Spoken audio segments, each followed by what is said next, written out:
오늘 말씀은 이 다비다, 다른 말로는 도르가, 이 여인이 섬김을 통하여서 우리들에게 주는 교훈입니다. 도르가가 섬겼는데 어떻게 섬겼는지 그 섬김이 주는 교훈, 다비다라고도 하는 도르가라는 사람의 이야기입니다. 옆 사람과 인사하도록 하겠습니다. 오늘은 어제보다 더 아름다우시군요. 아름답다고 자꾸 해줘야 아름다워집니다. 네. 네. 권사님은 오늘은 더 아름다우시군요. 네. 잘 알고 계시죠? 네. 지난주는 맥주 감사절이었습니다. 맥주 감사절 오래된 것 같은데 3일밖에 안 지났습니다.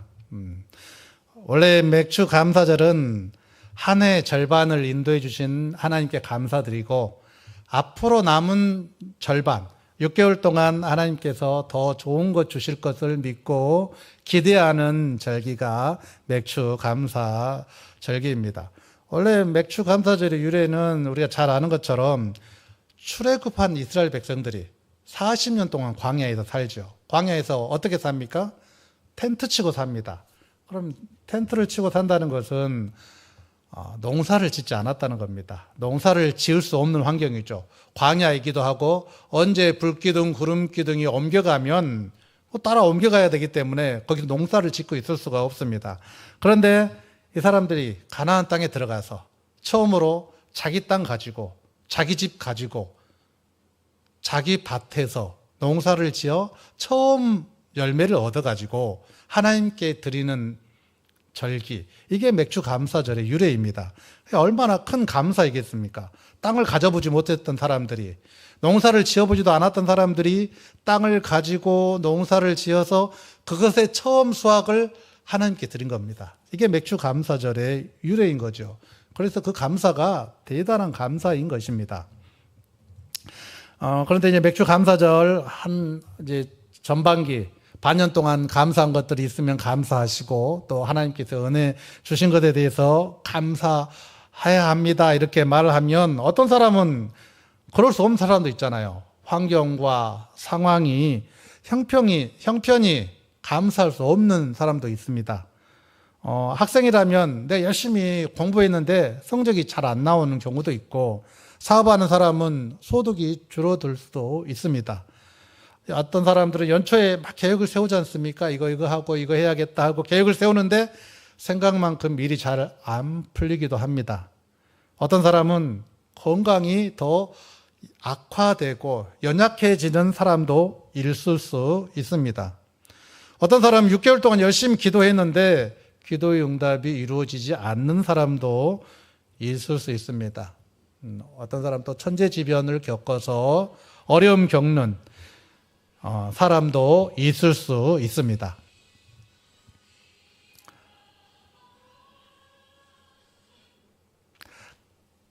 하나님 앞에 감사 제목을 찾기가 좀 어렵고 나는 별로 좀 감사할 것이 없다 이렇게 생각하시는 분들을 위해서 오늘 말씀을 준비했습니다. 나는 감사할 것이 많다 이런 분들도 들으면 큰 도움이 될 거라고 생각이 됩니다. 초대교회 이야기입니다. 오늘 사도행전은 초대교회들이 생겨갈 때 이야기죠. 특별히 초대교회에 아주 신실했던 한 여인에 대해서 성경은 말하고 있는데, 오늘 말씀은 다비다라고 하는 도르가, 똑같은 사람인데 이름이 다른 겁니다. 도르가는 헬라어식 이름이고 원래 히브리식 이름은 다비다입니다. 그런데 이 도르가가 어떤 사람인지에 대해서 오늘 말씀을 나누고 은혜를 나누고자 합니다. 많은 사람들이 어떤 능력을 가지고 힘을 가지고 아니면 재물을 가지고 또 물질을 가지고 하나님을 섬기는 것이 익숙해져 있는 시대입니다. 그런데 오늘 이 다비다는 특별한 능력이나 힘이나 지혜가 있었다고 되어 있지 아니하고 단지 바느질 잘했다는 이야기뿐이 없습니다. 그리고 성경 구절에 딱 한 절 나와 있습니다. 이 사람 이야기가 우리 36절 말씀입니다. 36절 단 한 줄 우리 함께 다시 한번 읽도록 하겠습니다. 함께 읽습니다. 욥바에 다비다라 하는 여제자가 있으니 그 이름을 번역하면 도루가라 선행과 구제하는 일이 심히 많더니. 아멘. 이 심히 많다. 이것은 넘치도록 많다, 또 가장 많다, 매우 많다 이렇게 번역되는 단어인데 구약 성경에 쓰여져 있습니다. 어떨 때 쓰여졌습니까? 하나님께서 천지를 창조하시고 심히 좋았더라 할 때 그 심입니다. 신학에서도 많이 쓰이는데 어떤 한계를 극복하고 또 초월했을 때 엄청나게 잘 많다, 극도로 잘했다 이렇게 했을 때 이 심이라는 단어가 쓰였습니다. 오늘 이 다비다에게 선행과 구제하는 일이 심히 많더니, 그러니까 얼마큼 선행도 많이 하고 구제하는 일도 많이 했는지 알 수가 있습니다. 한두 번 한 것이 아니라는 거죠.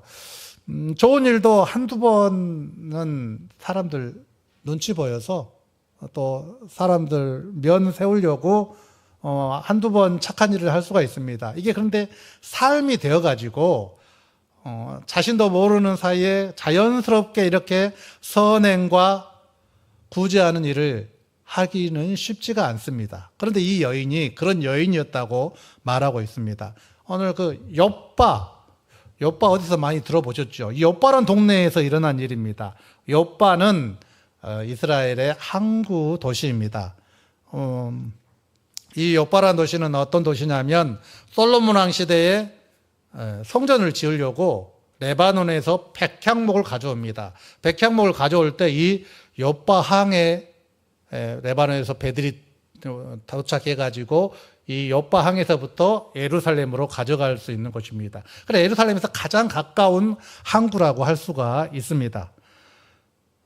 또 우리가 잘 아는 선지자 요나가 하나님 명령을 뒤로 하고 다른 곳으로 도망쳤던 곳, 니느웨로 가지 않고 다시스로 도망갈 때 이 욥바에서 배를 타고 도망갑니다. 그때가 이 욥바 항이 나옵니다. 그러니까 상당히 중요한 항구입니다. 그 항구에 살고 있는 여인입니다.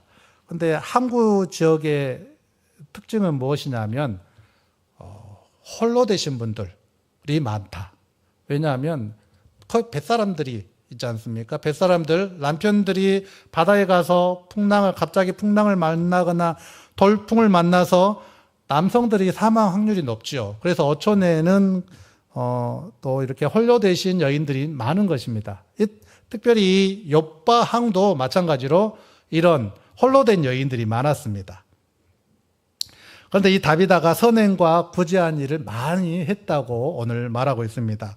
무엇으로 구제했느냐?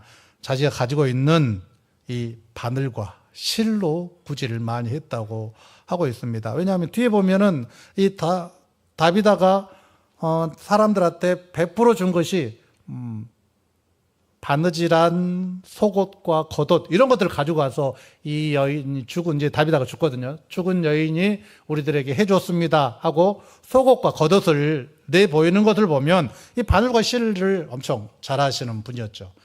다른 거 나에게 물질적인 도움을 줬으면 물질적인 이야기를 했을 건데 속옷과 겉옷 이야기만 나와 있는 것을 보면 이 여인이 바느질로 많은 사람들을 돕고 또 이런 선행을 했던 것을 알 수가 있습니다. 당시에 특별히 소외되고 가난한 사람들, 과부들, 또 홀로 되신 분들을 위로해주고 그들에게 마음을 달래줄 수 있는 사락의 옷을 지어준 것이죠. 남들이 보기에는 바느질 좀 한 걸 가지고 뭘 이렇게 생색을 내느냐 이렇게 말할 수 있지만 교회에 가면 그런 사람이 있습니다. 가끔 성숙하지 못한 사람이 이런 사람입니다. 누가 무슨 일을 하면 그거 별거 아니야 이렇게 말하는 사람이 있지 않습니까? 이런 사람들은 성숙하지 않은 사람입니다. 누가 무엇을 했거나 교회에 무슨 일을 하거나 봉사하거나 섬기면 별일 아닌 것처럼 그것을 큰일 아닌 것처럼 대단한 일 아닌 것처럼 말하는 사람들은 성숙하지 못한 사람입니다. 비록 대단하지 않더라도 큰 일로 여겨줘야죠. 별로 대단한 일 아니더라도 큰 일 한 것처럼, 대단한 일 한 것처럼 여겨주는 것이 성숙한 사람의 일입니다.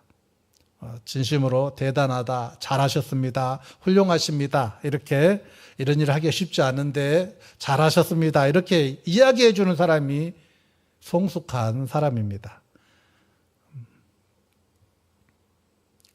다른 사람들이 이렇게 뭔가를 섬기고 봉사하고 오늘 이 도루가처럼 바느질 해가지고 돕고 그러면은 참 잘하셨습니다, 큰일 하셨습니다, 이렇게 말하는 사람이 교회에 많아야 된다는 것입니다. 이런 사람이 성숙한 사람입니다. 그리고 우리가 말할 때 나는 어떤 말을 자주 하느냐, 이거 뒤돌아보면 내가 다른 사람을 높여주는 말을 많이 하느냐, 다른 사람들에게 힘이 되는 말을 많이 하느냐, 그렇지 않고 좀 깎아내리는 말이나 도움이 안 되는 말을 하느냐, 여기가 내가 성숙한 사람이냐, 성숙하지 않은 사람이냐가 결정됩니다.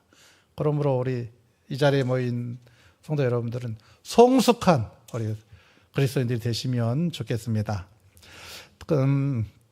이 하나님께서 그런데 이 도루가 다비다의 바느질을 귀하게 여기셨습니다. 누가 귀하게 여겼냐면 하나님께서 귀하게 여기셨다는 거죠. 이 다비다의 이 도루가의 바느질로 인하여서 하나님께서 큰 일을 행하시는 것을 보면 우리가 하나님께서 이것을 귀히 여긴 것을 알 수가 있습니다. 나중에 보면 이 죽은 도루가를 다시 살리시거든요. 여인들이 자신들이 받았던 속옷, 겉옷, 이것을 베드로에게 보이고 이 여인에 대해서 이야기하니까, 이 여인이 선행과 구제에 대해서 이야기하니까 베드로가 기도했더니 이 여인이 살아나셨습니까? 그러니까 이 여인이 했던 선행과 구제가 작은 일이 아닌 거였습니다. 하나님께는 큰 일로 여기셨던 거죠. 그러니까 우리가 보기에는 별일 아닌 것처럼 보이지만 하나님께서 크게 여기시는 일들이 많이 있습니다. 그러면 교회 일을 할 때에 하나님께서 크게 보신다는 생각을 가지고 무슨 일이든 해야 된다는 것입니다. 첫 번째, 도루가의 섬김이 주는 교훈 첫 번째는 내게 주신 것을 감사합시다. 우리 함께 읽도록 하겠습니다. 시작. 내게 주신 것을 감사합시다. 아멘. 내게 주신 것, 나는 뭘 받았느냐? 여기 이 도루가는, 다비다는 바느질하는 재능을 받았죠. 물론 잘했는지 못했는지는 잘 나와 있지 않지만 많은 사람들에게 이렇게 나누어주고 베풀고 구제했던 것을 보면 바느질 솜씨가 뛰어났던 것을 알 수가 있습니다. 내가 무언가를 가지고 있고 내가 무언가를 하나님으로부터 받았다면 그것에 감사해야 된다는 것이죠. 하나님께서 내게 무언가를 주셨습니다. 안 받은 것처럼 살면 안 된다는 거죠. 오늘 그래서 사도행전 9장 36절에 보면 다비다에게 뭐라고 말씀합니까? 사도행전 9장 36절에 보면은 이 여인을 부를 때 뭐라고 하냐면 여제자라고 부르고 있습니다. 여제자. 성경 여기에만 여제자라고 쓰여 있습니다. 이 여제자라는 단어를 단독으로 사용한 것은 이곳 사도행전 9장 36절 뿐입니다. 당시 사회에서는 여성들이 그렇게 지위가 인정받지 않는 곳이었습니다. 로마 제국이나 유대 사회에서는 훈련을 받거나 공부를 하거나 제자로서 인정받을 수 없는 그런 신분들이었습니다. 그런데 초대교회 때에 이 여인을 여제자라고 부르고 있습니다. 우리 예수님께서 우리를 얼마나 사랑하시고 십자가의 복음 안에서 가문이나 혈통이나 그 사람의 성별이나 부의 크기가 아닌 그가 가진 믿음으로, 그가 가진 하나님을 향한 마음으로 제자를 삼으신다는 것을 말씀해 주고 있는 것입니다. 종교개혁자 마틴 루터가 만인 제사장설을 말했는데 모든 사람이 제사장이다. 능력을 가진 제자만 부른 것이 아니라 우리가 다 제사장이다. 이런 이야기가 여기를 토대로 하고 있는 것입니다. 다비다는 자신이 살던 항구 도시 여빠에 거친 그런 항구 도시에 살고 있었지만 자신이 재능 없다거나 뭐 능력을 조금 받았다거나 이렇게 하지 않고 자신이 가진 이 작은 재능, 이 바느질이란 재능으로 하나님께 감사했던 것들을 우리가 알 수가 있습니다. 그러므로 우리가 내게 주신 것이 있다면 무엇입니까? 내게 주신 건강이나 일터나 친구나 재능이나 이것이 하나님께 주신 것임을 알고 감사하며 또 이것을 하나님을 위하여 사용해야 된다는 것입니다. 그래서 나는 저 사람 저렇게 잘 나가고 뭐 성공도 하고 뭔가를 막 이루고 뭐 잘하는 것 같은데 나는 이렇게 아무것도 이룬 것이 없다. 이렇게 불평불만하기보다는 지금 내게 주어진 작은 바늘, 작은 재능에 먼저 감사해야 된다는 것입니다. 우리 동영상을 하나 보도록 하겠습니다.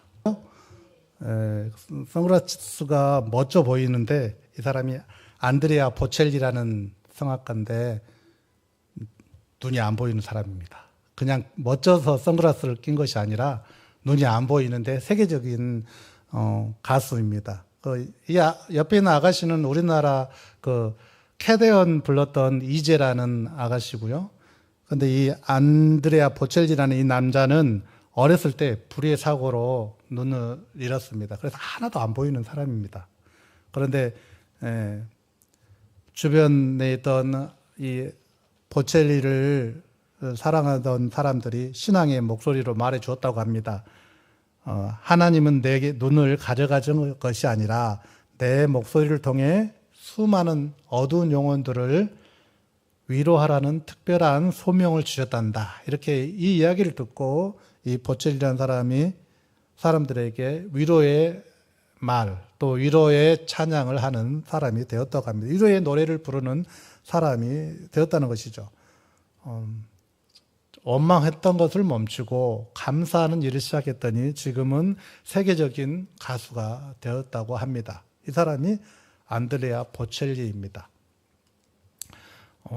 똑같은 환경입니다.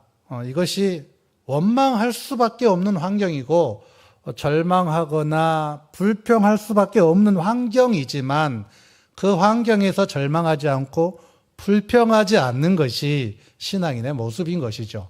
그랬더니 안드레아 보첼리처럼 세상을 변화시키고 세상을 위로할 수 있는 그러한 세계적인 가수가 된 것입니다. 우리 성도 여러분들이 내가 가진 것이 무엇인가, 하나님께서 내게 주신 것이 무엇인가를 생각해 보고 먼저 감사하시는 우리 성도 여러분들 되시길 바랍니다. 두 번째, 도르가의 섬김이 주는 교훈은 감사를 섬김으로 나타냅시다입니다. 우리 함께 읽도록 하겠습니다. 2번 같이 읽습니다. 감사를 섬김으로 나타냅시다. 아멘. 감사는 말에 머물러 있지 아니하고 행함으로 나타나야 감사인 것입니다. 내가 감사합니다 했는데 그 말로만 하면 감사가 아닌 것이죠. 이 여인이 죽었을 때 모든 과부, 즉 거기 성경에 나와 있는 모든 과부가라고 되어 있어요. 모든 과부가, 그 옆에 있는 모든 과부가 베드로 곁에 서서 울며 도르가가 그들과 함께 있을 때 지은 속옷과 겉옷을 내보였다고 말하고 있습니다. 모든 과부들에게 이 도르가가 사랑을 베풀었던 것을 알 수가 있습니다. 그러니까 이 속옷과 겉옷은 직접 보이는 것이죠. 내가 너를 사랑한다. 내가 감사한다. 섬긴다. 말로 하지 않고 직접 했다는 것입니다. 제가 하나님을 사랑하는데 뭘 할까요? 이렇게 늘 물어보고 교회 청소하겠습니다. 권사님들처럼 교회 청소합니다. 아니면 다른 사람을 돕습니다. 전도합니다. 이런 거 할 수 있지 않습니까? 그런 것처럼 내가 감사를 받았다면, 내가 감사할 것이 있다면 이것은 당연히 섬김으로 나타나야 된다는 것입니다. 어떤 사람을 섬겨야 됩니까? 힘없고 연약하고 나보다 못한 사람들, 이런 사람들을 섬겨야 된다는 것입니다. 종교개혁자 존 칼빈은 이렇게 말했습니다. 행함이 없는 사랑은 사탄의 위장술이며, 존 칼빈은 참된 성도의 섬김은 타인의 고통을 내 어깨에 짊어지는 구체적인 행위다. 존 칼빈이 이렇게 말했습니다. 무슨 말입니까? 그러니까 이 칼빈도 우리가 행함이 없이 너를 사랑한다 이렇게 하는 것은 거짓이라는 것입니다. 위장술이라는 것이죠. 여러분 알고 계십니까? 우리에게 영적인 성적표가 있습니다. 성적표. 무슨 말이냐면 하나님께서 우리가 하나님 앞에 섰을 때 잘하였다, 착하고 정성된 종아 이렇게 말씀하신다고 하잖아요. 달란트를 맡기고 그 달란트를 가져왔을 때 잘하였다, 착하고 충성된 종아 이렇게 말씀하실 거거든요. 이 말은 잘못한 사람도 있다는 거죠. 잘한 사람에게 상 주시고 그러시는 하나님이시라 말은 잘못한 사람들에게도 말씀하신다는 이야기입니다. 그럼 우리에게는 영적인 성적표가 다 있습니다. 여러분들은 모르겠지만 하나님 앞에 가면 딱 성적표를 보이실 겁니다. 쫙 보이고 여기 이때는 너가 정말 잘했구나, 신앙생활 잘했구나. 이때는 신앙생활 별로 못했네. C 뭐 여기는 잘했네. A 플러스 뭐 이렇게 요즘 말로 뭐 수, 우, 미 이렇게 성적표를 보여주실 거라는 말씀입니다. 그러므로 우리가 하나님 앞에 섰을 때를 생각하며 늘 나의 성적표가 더 하나님 앞에 좋은 성적이 될 수 있도록 노력해야 됩니다. 찬송가 330장을 찬양하도록 하겠습니다. 어두운 밤 시대리니. 이 찬양은 어떻게 불러야 되냐면 왼손을 가슴에 얹고 가사를 생각하시면서 찬양을 했으면 좋겠습니다. 일할 수 없는 밤이 속히 오기 때문입니다. 우리 함께 찬양하도록 하겠습니다. 어두운 밤 시대리니 내 직분 지켜서.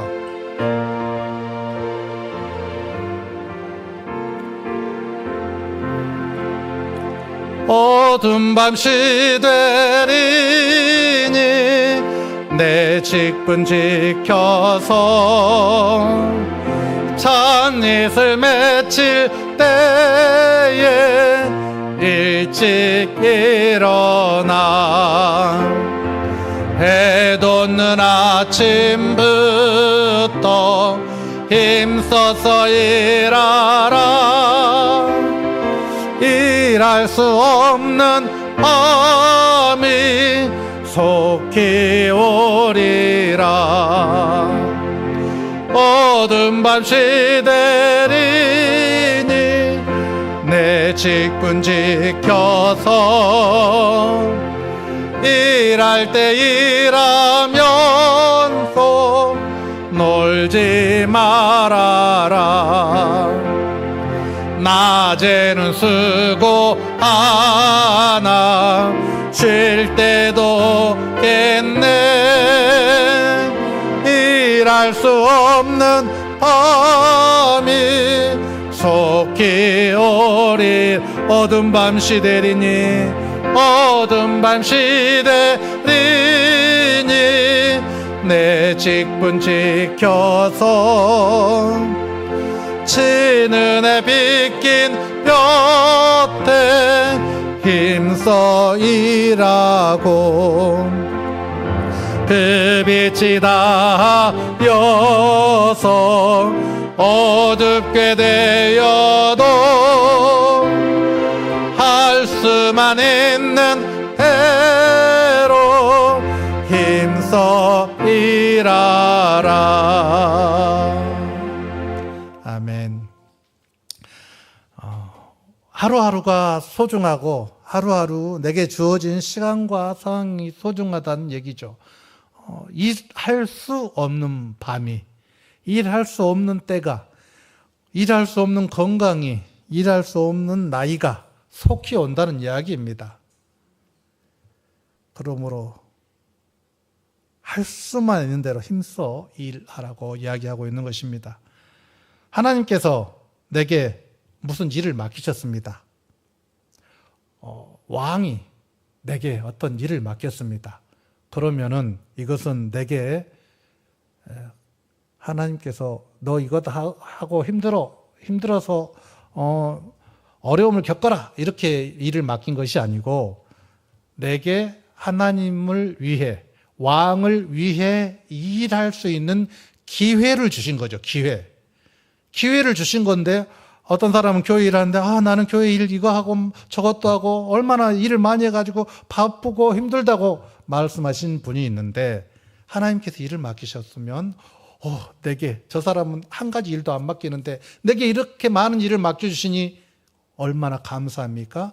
하나님을 섬길 수 있는 기회를 주셔서 감사하다고 얘기해야 정상입니다. 이게 불만할 게 아닌 것이죠.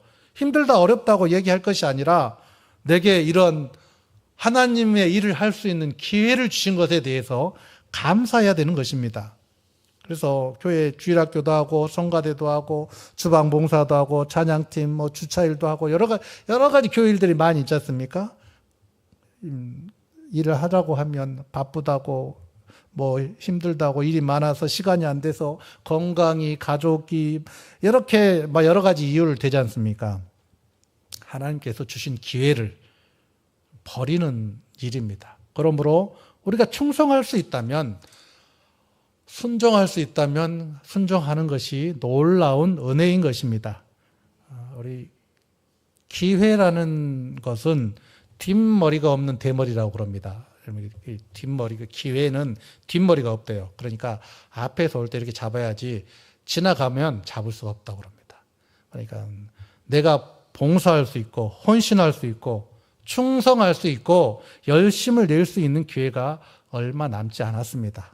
할 수 있을 때 충성하시는 우리 성도 여러분을 되시길 바랍니다. 따라하도록 하겠습니다. 감사합니다. 은혜입니다. 충성하겠습니다.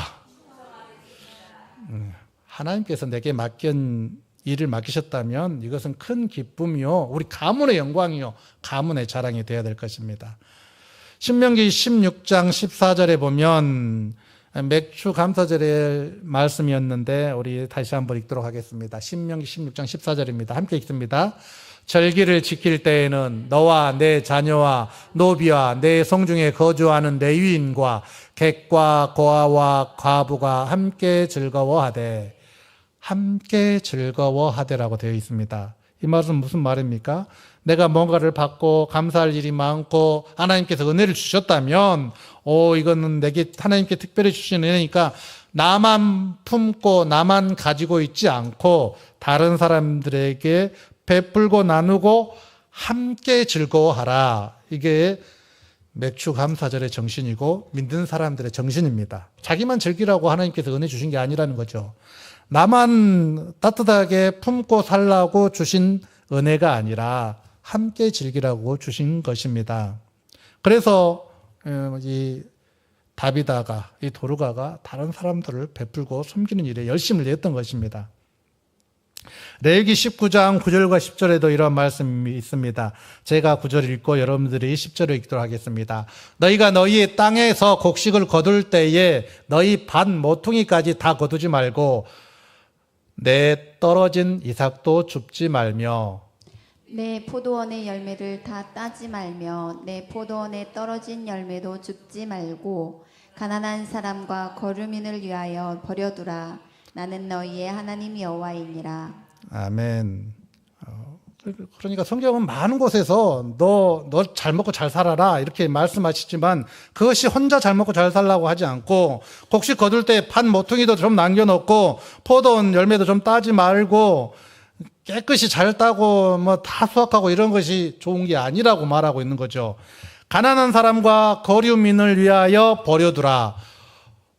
그러니까 음식을 버려두라고 말씀하셨습니다. 이게 우리는 다 추수해야지, 하나도 남김없이 추수해야지, 이게 정상인 것 같은데 하나님께서는 오늘 레위기 19장 10절에 보면 가난한 사람과 거류민을 위하여 버려두라 이렇게 말씀하시지 않습니까? 우리가 다른 사람들을 생각하는 배려의 마음이 필요한 것입니다.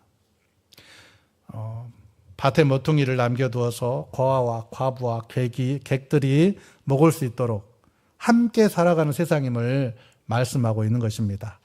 마지막 세 번째, 도로가의 섬김이 주는 교훈은 섬김을 통해 하나님의 나라를 확장합시다. 우리 세 번째 함께 읽도록 하겠습니다. 섬김을 통해 하나님 나라를 확장합시다. 아멘. 이 도로가가 작은 섬김을 했습니다. 뭐 큰일 한 거 아니죠. 교회를 세우거나, 교회 세우는 건 아닌데 하여튼 교회를 세우거나 빌딩을 세우거나 여러 큰 건물을 세우거나 교회가 없는 곳에 교회를 만들거나 이런 거 하지 않았죠. 뭐 했습니까? 바느질만 했지 않습니까? 바느질 했다고 되어 있는데, 섬겼다고 되어 있는데, 하나님께서는 이 다비다가 했던 선행에 대해서 외면하지 않고 베드로를 통하여서 기도하게 하셔서 살려주신 것입니다. 왜 이 다비다가 죽었습니까? 무엇 때문에 죽었습니까? 그 37절은 그때에 병들어 죽음에서 갑자기 병이 들어 죽은 거예요. 그러니까 아마 이제 베드로가 이 다비다를 살렸겠죠. 살려서 아마 이제 늙어서 노년에 아마 죽었을 거라고 생각됩니다. 살렸는데 평생 살지는 않았을 거 아니에요. 아마 갑자기 무슨 병에 걸려서 죽었는데 하나님께서 살리셔가지고 나이 들어 죽게 되었을 것입니다. 이 여인의 작은 섬김이 어떻게 일어나냐면, 어떤 일이 일어나냐면 42절 말씀에 이렇게 되어 있습니다. 우리 42절 다비다가 일어났더니 함께 읽도록 하겠습니다. 온 요빠 사람이 알고 많은 사람이 주를 믿더라. 아멘. 요빠에 있는 모든 사람들이 알고 사람들이 주를 믿더라. 이렇게 되어 있습니다. 다비다가 섬겼던 일이 결국은 처음에는 작은 일로 시작했지만 이것이 나중에는 교회를 확장하고 하나님 나라를 확장하고 사람들에게 복음을 전하는 기회가 되고 전도할 수 있는 기회가 되고 결정적으로 부흥하고 성장하는 기회가 되었다는 것이죠. 그러면 내가 교회를 위해서 작은 일 하는 것, 이게 뭔 일이 될까? 이게 너무 작은 일 같아 보이지만 이것이 큰 일인지 작은 일인지는 하나님께서 결정하신다는 겁니다. 그러므로 내게 맡겨진 일에 충성해야 된다는 것이죠. 그러므로 내가 섬기는 작은 섬김, 다른 사람이 섬기는 작은 섬김, 이러한 것에 대해서 과소평가하는 일이 없어야 된다는 이야기입니다.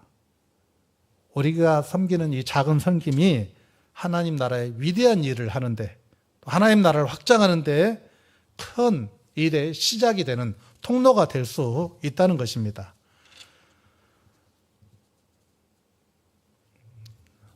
마태복음 25장 40절 말씀입니다. 우리 함께 읽도록 하겠습니다. 예수님께서 하신 말씀입니다. 심판날에 있을 비유에 대한 말씀입니다. 함께 읽습니다. 임금이 대답하여 이르되 내가 진실로 너희에게 이르노니 너희가 여기 내 형제 중에 지극히 작은 자 하나에게 한 것이 곧 내게 한 것이니라 하시고. 아멘.